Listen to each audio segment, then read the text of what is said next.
Thanks for joining us today as part of what I think will be a very fruitful discussion on healthcare innovation. My name is Dan Rogers. I'm the Head of Education in Tangent, Trinity's Ideas Workspace. I am responsible for the accredited and professional education programs within the Innovation Hub at Trinity, which is Tangent.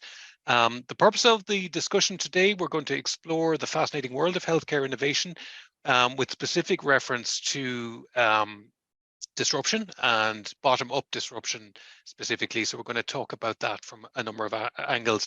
I'm delighted to welcome two guests today. We've got Dr. Michael Toomey, who is the Senior Clinical Research Manager at the Health Innovation Hub Ireland. And we've got Dr. Alison Keogh, who is Assistant Professor in Clinical Medicine at Trinity and also who delivers Module 3 of the Tangent PG Search in Healthcare Innovation. Welcome, guys. Thanks for joining us today. Thank you. Might just start by asking you both just to give a kind of a snapshot of your background. That'd be really helpful, just to give a little bit of context. I might come to yourself first, Alison, if that's okay. Sure. I am a physiotherapist by background. Completed a PhD in behavior change and then worked for a number of years as a postdoctoral researcher in digital health in the Insight Centre for Data Analytics. And for the last 12 months, I've been an assistant professor in healthcare innovation here in Trinity College in the School of Medicine. My area of research is predominantly in wearables and in mobile applications for, I suppose, the remote monitoring of health, with a specific interest in patient and public involvement. And I'm the academic lead of a postgraduate diploma in healthcare innovation. And then, as you said there, Dan, the academic lead for Module 3 in the certificate. Super. Thanks very much, Alison. And we'll talk a little bit in more detail about those programs maybe as we go through the discussion. And Michael, yourself. Hi, everybody. Delighted to be here today. Yeah, I suppose I started off as a biochemist, would you believe? Then I got interested in technology and I did computer science in UCC. From there, I was a computer consultant. I set up my own company back in 2003. Sold that in 2015. That was in the IT area. During that, I suppose, part of my life, I also did cloud strategy and innovation up in the Irish Management Institute. That led on to a master's in data business. And from that, as if that wasn't enough, I did a PhD in information systems in UCC, focusing in the area of digital health. And I'm currently the Senior Clinical Research Manager in the Health Innovation Hub Ireland. And I also lead the clinical evaluations project within there. So that's kind of a whistle stop of my own journey. Super. Thanks, Michael. Sucker for punishment with the courses and qualifications, sounds like. That's it. A bit of a glutton for punishment. Great stuff. So today we're talking about positive disruption and healthcare innovation. So maybe we might just start by talking specifically and maybe defining what we mean by positive disruption. So I guess in terms of it's a term that's bandied about quite a bit in the context of innovation is disruption and positive disruption. So in this context, we're specifically talking about innovation changes and practices that challenge, I suppose, the existing status quo and things that would lead to improvements in patient care, perhaps cost efficiencies, perhaps improvement in the overall healthcare system and delivery of healthcare nationally. When we talk about bottom-up, so bottom-up disruption, we're specifically talking about emphasizing, I suppose, the vital role that individuals within this system play, and individuals at all levels and all roles within the healthcare system.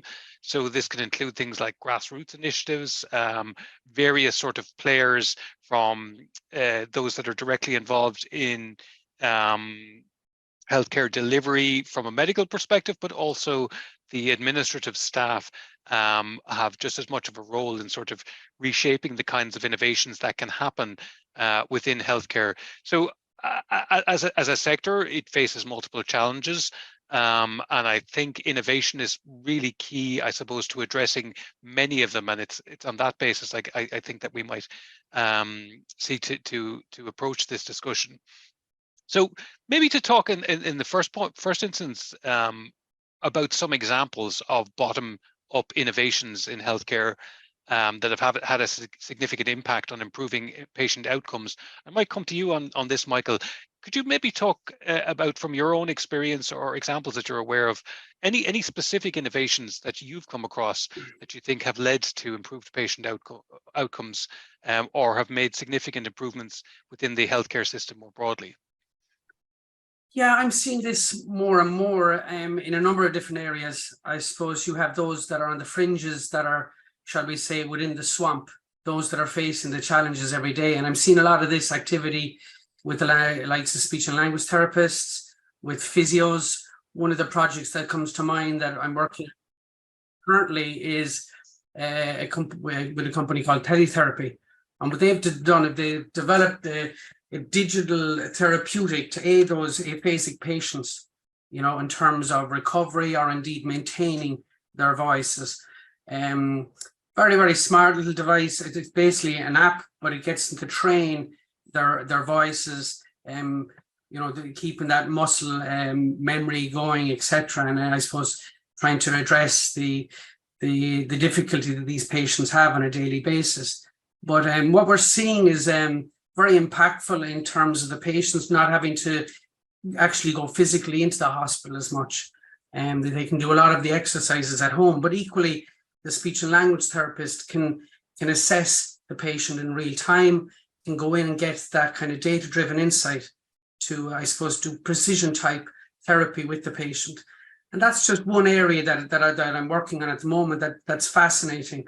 And there's spin-offs in terms of other impacts it's having, in terms of if the speech and language therapist isn't having to go out to the patient's home, that we're seeing reduction in the use of diesel or petrol as well. So there's a contribution there in terms of the environment as well. So that's one example. I suppose what we are seeing as well is a lot of patient-led innovations. You know, those patients that are living with their conditions and are looking at situations they face on a day-to-day basis. It could be in terms of symptom tracking. You know, those patients that are arriving into medical appointments and they're being asked questions about their medications, their history, and solutions that are being developed to aid those. One solution that comes to mind is a solution called Friendo, which is in the area of femtech, or female health and wellness. And the person there is actually a patient of endometriosis themselves, and was faced with this issue of the challenges of diagnosing this condition, and is now looking to try to capture the symptoms as an aid to a diagnostics, but equally in terms of, I suppose, being able to look at the efficacy of therapies within that area. So we're seeing a lot of activity, and it's wonderful to see. Super. That's some two really nice examples there, Michael. Just I suppose in the context of healthcare within the community and patients, you know, in scenarios where patients don't necessarily have to come into the hospital or the healthcare setting, I suppose digital technology can really help with that. And I wonder, like, have we seen particular trends over the last decade where digital health technology specifically, and maybe telemedicine, have taken off, and have they empowered individuals or communities to take control of their own healthcare? And how does this relate to any innovation that's happening in a healthcare setting? Alison? Yeah, I think the promise and the potential of remote monitoring is absolutely huge. The use of, even from a basic component, you know, wearable fitness trackers is now quite ubiquitous across a lot of people, regardless of age. So I think people are becoming more aware of various aspects of their health, and are certainly very accepting of the fact that they can track different aspects of their health and gather information for themselves. You know, blood pressure monitors, glucose monitors. There's an awful lot of devices now that are, I suppose, putting a little bit of empowerment within patients' hands, you know, across many different cohorts.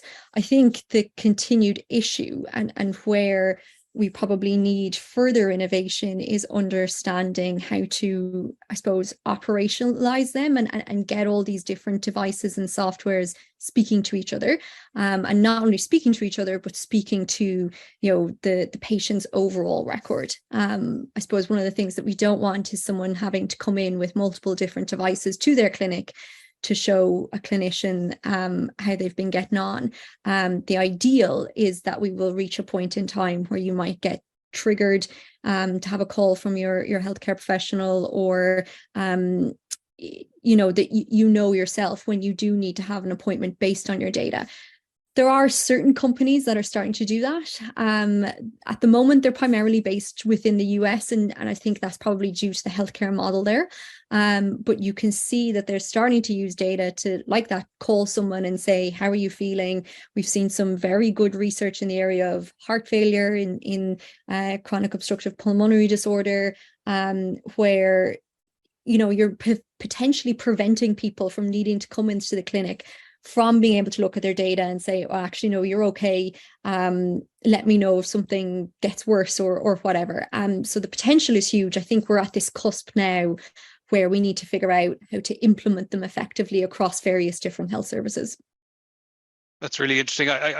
There seems to be so many health-related apps available and so many different technologies that it seems we're not short on technological innovations, but it sounds like actually having them integrated in some way, and maybe talking to each other, as you say, and communicating, or at least sharing information with the patient's record. What do you think is needed, Alison, or like what would help that kind of integration to happen, do you think? It's a little bit tricky, I suppose. I mean, from an Irish perspective, the one thing we need is an electronic healthcare record and patient ID. Without that, clinics, doctors, different departments can't speak to each other, never mind the actual devices themselves. Then what we need is software that then integrates into these systems, or we need consumer devices that will easily transfer data in a usable format to doctors and other healthcare professionals. There's obviously, I suppose, an element of privacy that comes into this, so it does get a little bit complicated, but at the very, very least, as a patient, I should be able to share, if I want, my Fitbit data, for example, with my doctor. And right now, I can't currently do that in an electronic way. So we need those patient IDs to get up and running sooner rather than later. Yeah, absolutely, makes sense. So I suppose with the technology, there's lots of potential for innovation, but I suppose we're not there yet in terms of that integration. Are there other kinds of barriers, I suppose, that present in terms of innovation in a healthcare setting, Michael? Are there things that, there's potential for change or challenging the sort of status quo, but there are just barriers in place, be they cultural, be they technological? What are the kinds of barriers that you've come across, and are there kind of proposals or suggestions as to how we might overcome some of them? I think that when you look at healthcare, and you get a lot of bad press around the area, to be fair, but it is very, very complex in many regards. It's your kind of wicked problem kind of thing. There's so many different facets to it. You look at the technology, and the technology isn't everything. In actual fact, it's only part of the whole, I suppose, systems thinking, we call it. You need to be very much aware of the people, understand those people, their needs, their nuances, their quirks, their beliefs, their behaviors, and then, of course, the process. Understanding the existing process and how we're going to mold that process to accommodate and appropriately the technology solutions we're bringing in needs a lot of consideration.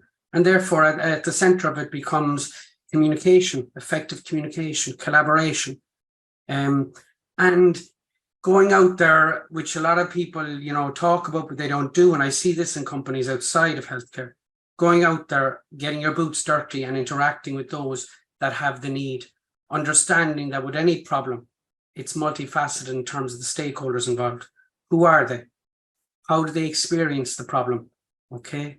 And then when we're talking about the solution, what is their perception of value? In terms of the solution we're delivering.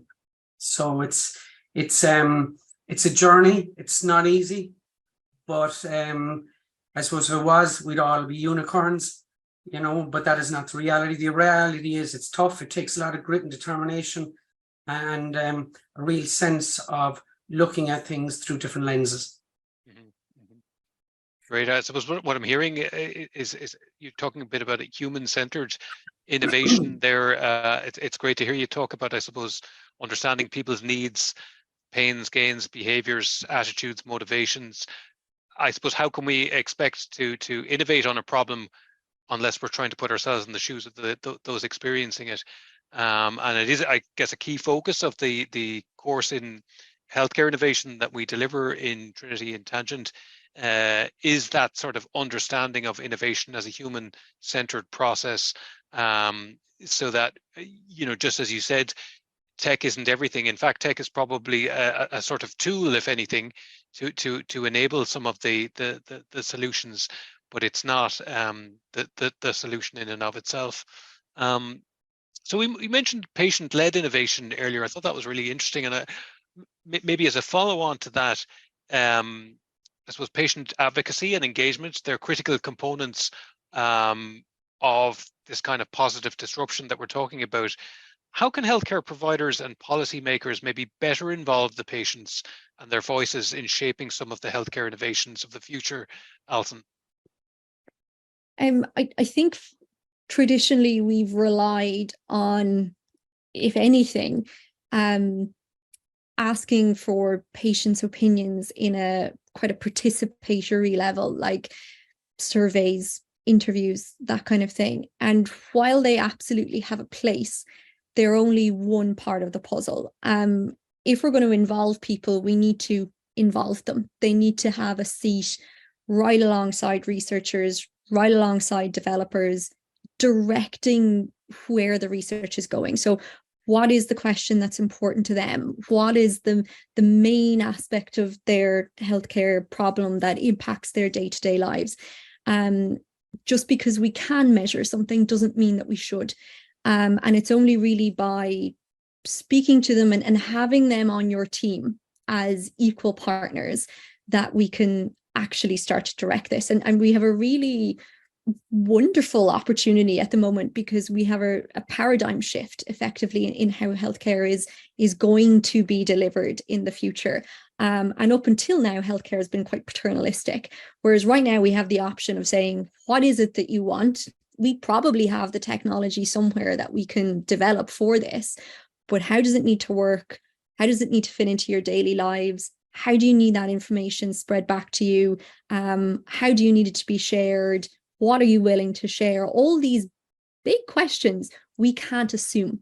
And I think one of the issues is that we continue to assume it. We might look at literature and surveys and that kind of thing, but it's really not enough. Now, you can see patient groups. IPOSI have a wonderful system here in Ireland where they basically do matchmaking. So if you're a researcher or you're a company and you're looking to, really start to develop something alongside patients, then they can match you with the patient advocacy group or patient experts who are used to it being involved, I suppose, in research and in development programs, and make sure that you're matched to the right people. So really, I think we need to start being aware that this is absolutely critical, and then start reaching out to the systems and the structures that are already there, and really start implementing it in what we do. Great. And I suppose there might be people listening out there who are working within a healthcare setting, and there maybe they see opportunities for innovation, and they really are looking to have some kind of influence in that space. Any advice for somebody who's working in a healthcare setting and wants to sort of influence healthcare providers, maybe also policymakers around some of this? What would be logical steps for them, do you think? In terms of patient involvement, sorry. Patient involvement, or how would they go about? So I'm working in a healthcare setting. I've got lots of ideas in terms of process improvement, innovations. What are the kinds of things that I could potentially do to maybe have my ideas heard, or to have some sort of influence and impact? I think that's probably one of the key outcomes of this course is understanding what is the message that you're trying to get out there and to whom. So for example, one of the key assignments that we do in module 3 at the end is a pitch. And that sounds quite businessy in nature, but if you're looking to affect change, you need to convince somebody that your idea is good. So, what is the background? What is the problem you're trying to solve? Why are you the person that's going to solve it? And communicating that in a really effective way, so that people listen to you for a few minutes and then go, let's set up a meeting afterwards. That sounds interesting. So I think it's about kind of having the confidence and the skills to know what it is that you need to say and to who you need to say it to, is one of the key things here. Because particularly if we work in healthcare, it would be remiss of us to turn around and say we expect everybody to be able to develop an app or a new device or something like that on their own. You need a team, but actually if you have the vision, and you know what needs to be done, and you have a plan in terms of how it can be done, then you're probably the person to lead it, even if you may not create it as such. So it's really putting that, I suppose, power into people's hands, that they have the confidence to say, I have an idea, I have a plan about how to put it in place, I've done my background work, come with me on this journey. So it's really about selling yourself and the idea that you have. Great. Yeah, and absolutely. I suppose on the program there is a lot of opportunity to do that, I suppose, in a bit of a safe space, and get some feedback on, your ability to communicate and articulate your ideas around innovation in an influential manner. But as you say, you've got to be able to convince people at the end of the day. And if you're not working within a culture where that's conducive to innovation, then you really need to maybe go out and start developing that culture yourself. Yeah, that takes a certain level of confidence to be able to do that. Michael, maybe talk to us a little bit about the importance of equity and inclusivity in healthcare access and outcomes. So if we're proposing bottom-up sort of disruption and solutions for, to problems that we think innovation can solve, how can we also maybe ensure that we promote equity and inclusivity in terms of these solutions? I think that goes back to, again, the stakeholder analysis. As I said, we started an initiative called Femtech Ireland, focusing on women's health and wellness. And I suppose the reason we started that is we started to engage internationally with others that appreciated the neglect, and that's a word that I wouldn't use too often, but the neglect of women's health and wellness, which should never be the case. But even within women's health, we must appreciate that there's all different people, from different demographics, different race, different cultures. And therefore, to make it inclusive and fair, we must consider all these stakeholders. And that's very important. So when we talk about design and innovation design, we must appreciate it, I suppose, through the lens of ethics and ethical design. Are we inclusive of everyone? Is there anyone that is being excluded? Are we being fair? Is it equitable? So we must start to challenge our own beliefs and our own biases, and start to do our research in a more engaging way and more collaborative way. So that can be done very much by, I suppose, engaging with others and understanding. And understanding is key. For me, I think that is probably one of our challenges that we have, is perhaps literacy in several areas. We talk about health literacy and patients, but equally perhaps digital and data literacy within the clinical profession and what can it enable. But equally, I suppose, design literacy, ethics literacy, to really challenge ourselves in terms of, are we delivering solutions that are ethical?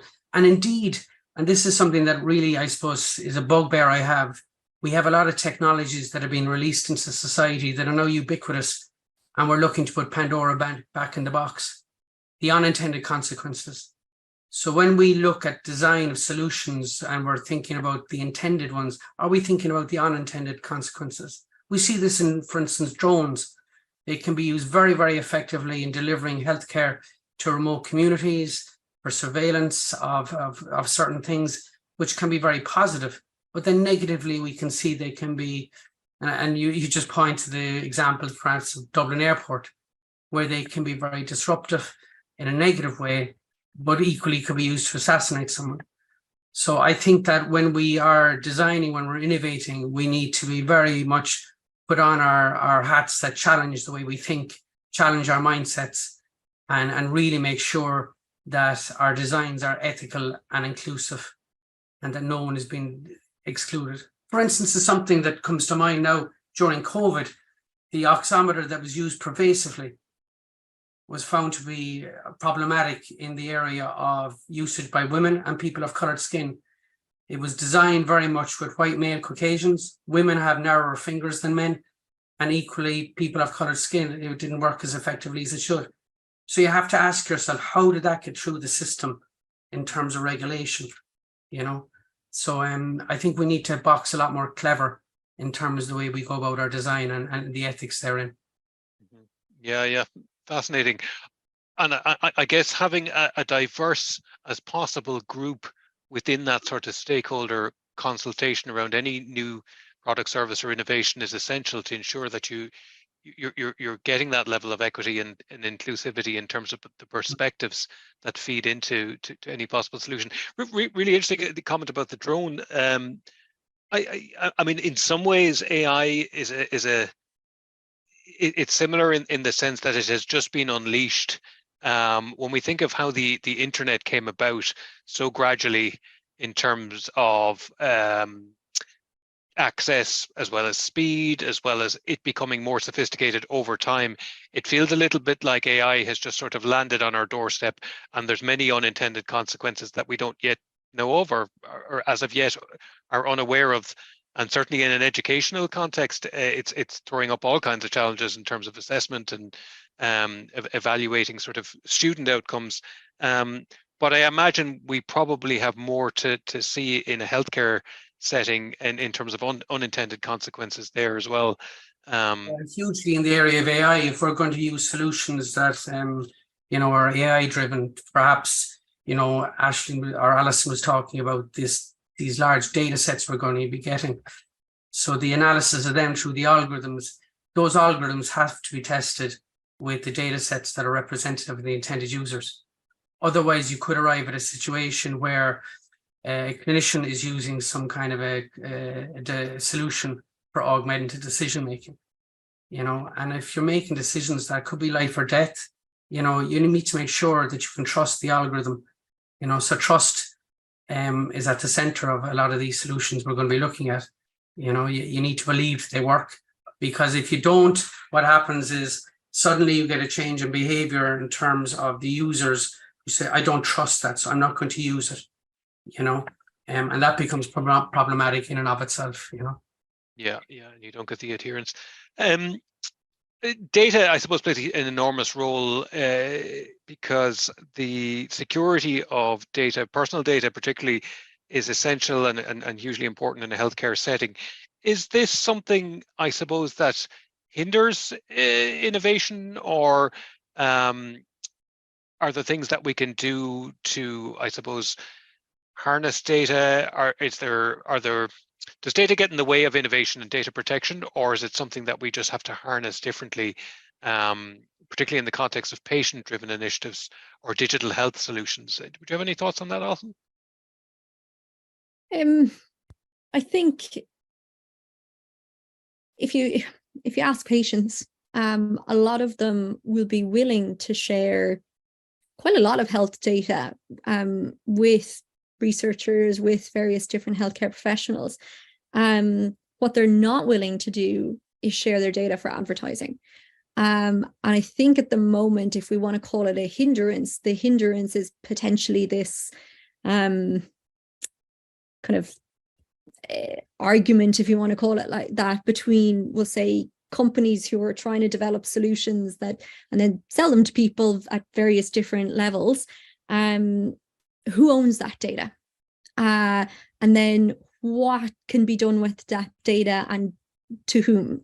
So if the company owns it, technically, they could sell it on to someone else. And there's a lot of fear, particularly around the area of health insurance in the future, that, again, we talk about unintended consequences. If you go and get one of these genetic kind of analysis tests, are you now going to be liable in the future if that health data ends up in the hands of your insurer through some way or other? We've seen a couple of papers recently that even de-identified data from wearables can be quite easily re-identified. And I think, as researchers, probably, I wouldn't necessarily see it as a hindrance, but I would see it that we have an obligation to make sure that we don't push on so quickly trying to find a solution that works, that we forget about the potential unintended consequences, the equity of these different solutions and who has access to them, what it means for different people at different stages. And I suppose those big questions that really no one has the answer to yet. But I think we have to stop at a certain point and say, what is it that we're actually looking to do here and who's benefiting from it? So I wouldn't see it as a hindrance, but I would see it as something that we have a responsibility to manage. And I think in the future, that's probably going to be our stumbling block if we don't manage it. So some big questions in the future. And presumably that's fascinating about the wearables. So potentially there are issues over the anonymity of the data that is generated by the wearables. Is that correct? And that potentially that might impact people's willingness to use them? And look, a lot of patients, particularly if you interview them, will say, I've got nothing to hide. And they may not, right? So no one's suggesting that someone has something to hide. But again, if we know that your location data plus all the other bits and pieces can then, again, potentially tell advertisers or health insurance that now you're more likely to require XYZ in terms of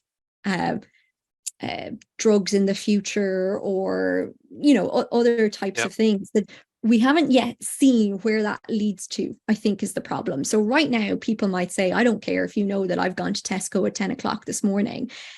But, we've seen things recently where, they might be kind of clickbait stories, but where Netflix was able to, say that someone was bisexual before they even realized it themselves. Or we see Tesco being able to tell that someone is pregnant before they realize it themselves, simply because of some of their spending habits. These are, right now, 1 in a million type things. But in the future, they may not be unless we start to manage these things appropriately. So, yeah, I think, again, it comes back to what Michael was saying about unintended consequences. The data on its own is not a problem. It's what we do with it.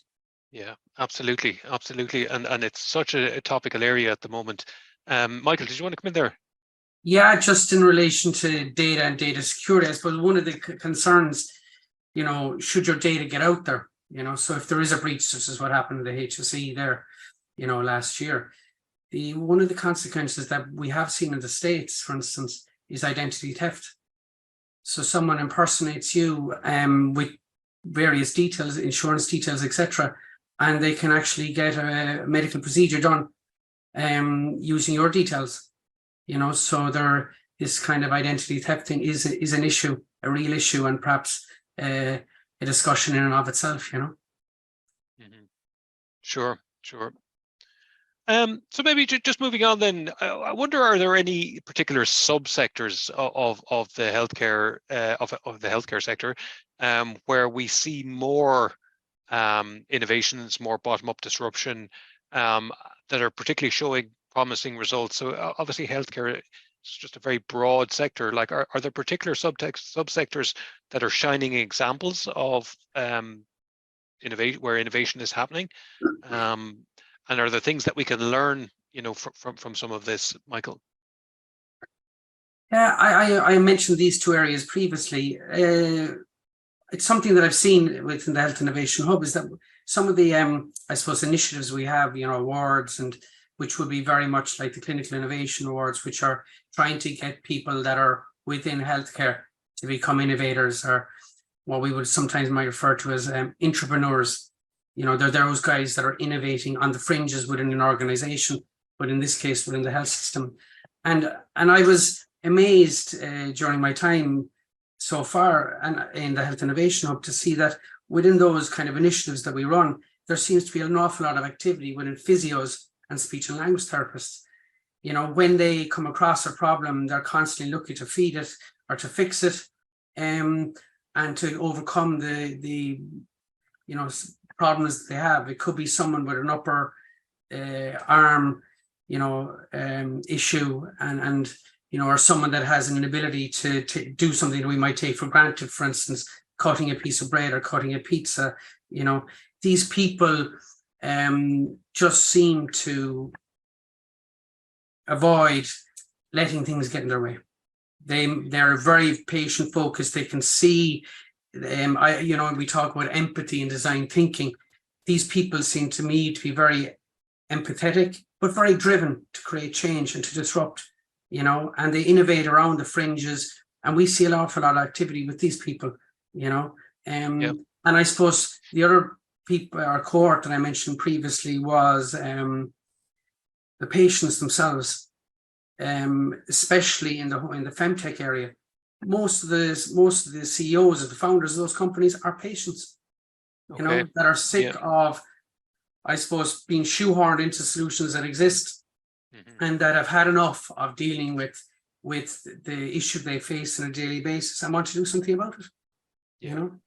They're probably the best people to identify opportunities because they're experiencing the problem very often, but nevertheless we would challenge them in relation to their own bias, because it's very important to appreciate that even as a patient, our health journey is our own. Sure. It's not representative of every other patient, so we would actively encourage them to validate their perception of the problem, but equally their solution, with other patients, with others. And that's I think one of the key things of innovation is to challenge yourself, challenge your bias, and go out there, interact within the ecosystem with other patients, with other clinicians, with other stakeholders, to really get that evidence that shows that you're addressing a real need. Yeah, absolutely. I'm just going to pause for a second because I see there's a couple of questions that have just come in. I just want to see if we can answer any of them. So first one from Noreen, this question to Michael. I think, Michael, this is in relation to some of the examples of innovations that you mentioned earlier on in the discussion. The question is, have the examples led to better patient outcomes? And it says, excellent presentation. So I'm not sure, in terms of the innovative outcomes, is there a metric, or how can we demonstrate, I suppose, that there has been better patient outcomes in relation to some of those examples mentioned? Yeah, I suppose one of the things we do in the hub, especially within pilots, is the whole design of the pilot. What does success look like through the various stakeholders? And that becomes very important, because equally, very often we have to appreciate that the person that might be paying for the solution, especially in a healthcare setting, could be very different from the person that's using the solution. So it's to box really clever and appreciate what in the design, what do we need to measure that's going to be important to gather that evidence for those stakeholders. So in the case of the teletherapy solution, it was looking at it through the eyes of the patient, the benefits to the patient in terms of maintaining or bettering their voice capabilities, but equally empowering the patient to be more proactive within their own management of the condition, and equally, allowing a patient to stay at home and do a lot of their exercises at home.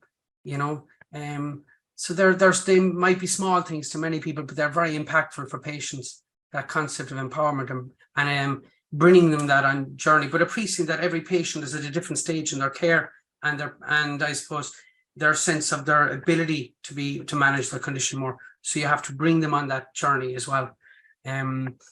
Other solutions could be, I think the Friendo solution is quite interesting. The gathering of symptoms, which is one of the data points that perhaps is often not as good as we'd like it to be. So take yourself as a clinician, you're trying to make a diagnosis, but there's perhaps a data quality issue.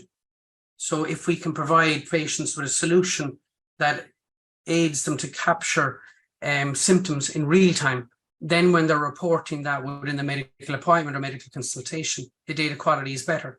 That aids the clinician in terms of the diagnosis. Or it could be evaluating a therapeutic by gathering those symptoms as they start to use the therapeutic. But appreciating that these are just, many data points that a clinician would use, or indeed a patient themselves, because patients want to understand their own condition, how it's evolving, Yep. how it's Yep. progressing, so. Very good.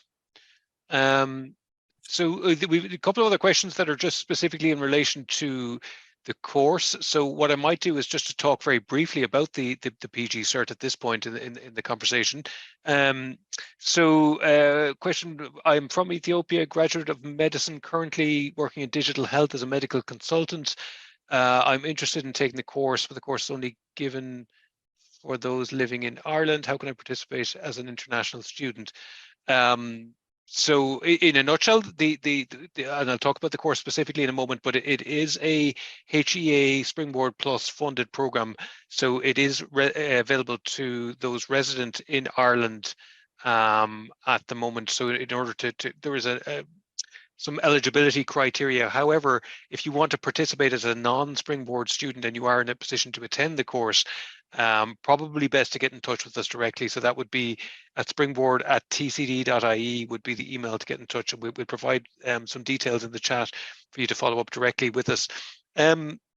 So in Tangent, we have a postgraduate certificate in healthcare innovation. It's a level 9 qualification on the National Framework for Qualifications. It's a 310 credit module program, and it takes place over roughly about 3 months. It's starting in January of next year. Closing date is late November of this year. We have about 35 places available. Signups have already begun. So it is something, if you are interested to sort of get in touch with us and begin your application as soon as possible. We have, as I mentioned, 3 modules. The first module is largely looking at innovation and creativity within a healthcare context. So looking at some of what we've discussed earlier around user-centered design, design thinking, empathy maps, customer journey mapping, that sort of thing. And then the second module is around opportunity generation and recognition in a healthcare context, so specifically looking at how do we think more like entrepreneurs or intrapreneurs, and how do we, I suppose, identify opportunities for innovation within a healthcare setting, and what are the kind of tools and techniques that we might avail of in order to realize some of those opportunities, and how do we build, I suppose, some elements of confidence around communicating some of the ideas. And then the last module, and maybe actually I'll come to you, Alison, to tell us about the last module, because you're better positioned to talk about it than me. Enterprise development in healthcare. Yeah, so I suppose kind of touching on what I said earlier, while we're looking at enterprise development, I mean that kind of sends you down the what do you need to start up, we'll say a startup, in terms of again, understanding your unique selling point, understanding the type of team you need behind you, some of the financing models, what your payment and revenue streams will be. So we kind of touch on that, which can sound a little bit intimidating to start with, particularly for people from a healthcare background that may not be used to that kind of thing. But effectively what we're doing is developing the idea into a pitch. So some people have done process innovations rather than actually looking at developing companies or things like that. The end goal is what we want is that what you should be communicating to people in order to get your idea out there, and that you have the confidence and the skills in order to develop a deck effectively that will allow you to do that, so that when you go out back into the real world, that you have a template that you have had good peer review feedback on, and that you can build further on from there. Super. Thanks, Alison. It's probably important to mention as well that it's not necessary to come to this course with a business idea or a preconceived innovation. Great if you are coming with some of that, but it's not necessary, and a lot of that can emerge during your journey on the program. I've just shared a link to the program detail in the chat, so if anybody wants to follow that, there's also a brochure link there, and opportunity to get in touch and ask any questions via the email and contact information that's on there as well. So in terms of the closing date for applications, it's the 22nd of November, and the course begins on the 29th of January. It is a blended course, so it's part in person and part online. I think about 60-40, so 60% in person, 40% online, and it takes place on in person on site at Trinity in Tangent, which is on the first floor of the Trinity Business School. Very good. So just as we're kind of coming around to our conclusion, maybe I'll just come to Michael and Alison and ask you guys to tell me a little bit about what you're excited about for the future. So are there emerging trends or technologies that you think are going to, create this sort of positive disruption within healthcare? Are there things coming down the tracks that you just particularly excited about, particularly interested in, things that we should look out for over the next sort of 5 to 10 year period? Maybe come to yourself first, Michael. I think what excites me is something that Alison mentioned is more systems thinking, the integration of systems, and how when at the moment we have all these silos of data, when we have it in one place and then we apply the questioning via algorithms of that data, what insights we might get for the one patient, but equally, which is going to drive more precision-based medicine and treatments, but equally the larger cohort, we call it, might be in an appropriate term, but the herd, what insights can we get so that we can advance treatments, not only in terms of, and we're seeing this with even generative AI, how we're able to look at generating perhaps new proteins, new therapies in ways that we haven't thought of before. But equally as much as AI and this excites me, it also concerns me that we perhaps may not look at the unintended consequences. And therefore, while people often look at regulation and governance as a hindrance to innovation, and sometimes I would be in that camp, because I think you have to be pragmatic as well in the way we approach things. I think that it is exciting, but it's also something that we need to be very, very careful of, because we don't want to create further inequity. We don't want to create solutions that are anyway discriminatory. And I suppose the other thing that I would be excited about is, here we are, and I'm in Cork, sitting in Rochestown. You're people from all over the country and perhaps in other countries, but how now with the technologies that we're using, how we can collaborate better. And I think the concept of open innovation and disruption, we have to appreciate better collaboration. Now, that can often be problematic and challenging when we look at intellectual property and patents and protection, but nevertheless, we have to appreciate that, not all the smart guys work for us, so to speak. We have to collaborate. It's only by collective mindsets that we can advance medicine to where we want to go. So I think that's exciting. I think the other areas perhaps would be virtual reality, augmented reality, and extended reality, and how we can use those. And we're seeing, therapies advancing in those regards. For instance, I was over at the VR for Rehab conference in Amsterdam recently, and virtual reality is only an enabler, but this company had developed this very, very clever software, to get people to do physio on upper limbs.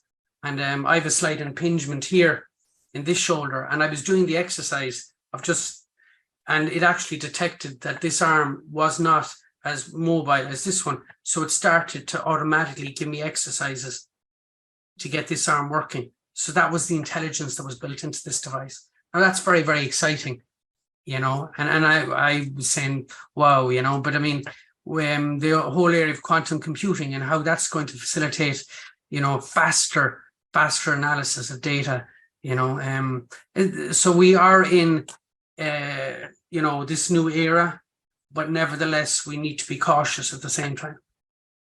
Yeah, absolutely. The rate, I suppose, of development of technology can often drive things in a particular direction. But as you say, we need to be ensuring that we are doing that in a human and patient-centered way. I can certainly see a huge evolution in terms of technology, AI, VR, AR, as you mentioned, in the next few years. And that's fascinating that that technology was able to detect and advise you in terms of exercises to improve. Yeah, the exercises changed as I was doing them because it detected this. Wow, interesting. Alison, what about you? What's exciting in the next kind of 5 to 10 years? I probably echo a lot of what Michael has said, to be honest. I think, you know, the potential in terms of diagnosis of AI is absolutely massive. You've got an area of robotics, again, that is potentially life-changing for people with, you know, spinal cord injuries or missing limbs. You know, it's the possibilities are endless, really. As I said, we're probably not at the stage here where we're worried that the technology can't keep up. It's what we use it for. And I think I'd probably, again, echo some of what Michael has said. I think there's now an increasing awareness, even if it's not fully there yet, but I would hope in the next 5 to 10 years of making sure that we are including everybody in the conversation. You see more and more consortiums being funded with hundreds of millions of euro that are including patients, researchers, data engineers, healthcare professionals, industry partners, because I think there's an understanding that we work better together and can solve it. No one domain will solve it on its own. So by working together, we can definitely make more strides. So I think seeing that is probably the big thing, because by doing that, you're more likely to have something that ends up being implementable at the end. Great. Yeah, absolutely. So a systems thinking approach that is collaborative and probably cross-disciplinary by the sounds of things is something that's going to yield an exciting future in the healthcare innovation space. Very good. Well, we're just coming close to time, so I just wanted to really say thank you so much, guys. Thank you, Alison. Thank you, Michael, for your time today, and what's been a really insightful discussion. Thank you, everybody who has attended today. Thank you for your questions and comments. If you'd like to know more about healthcare innovation, probably a good next step would be to consider signing up for the postgraduate certificate in healthcare innovation, which is taking place at Tangent, Trinity's Ideas Workspace. It will be happening in January of next year. So the 29th of January is when it kicks off. However, the closing date for applications is the 22nd of November. So it's important to get your applications in as soon as possible. You can go directly to the springboardcourses.ie website and input search for healthcare innovation or search for TCD and you'll find the program. If any questions, just contact springboard@tcd.ie and we can help you through the application process. So once again, thank you very much to our panelists today. Thank you, Alison. Thank you, Michael. Great to have your insights, expertise, experience and input. And I wish you guys a great day and we'll chat again soon. Thank you so much. Thanks. Thank you.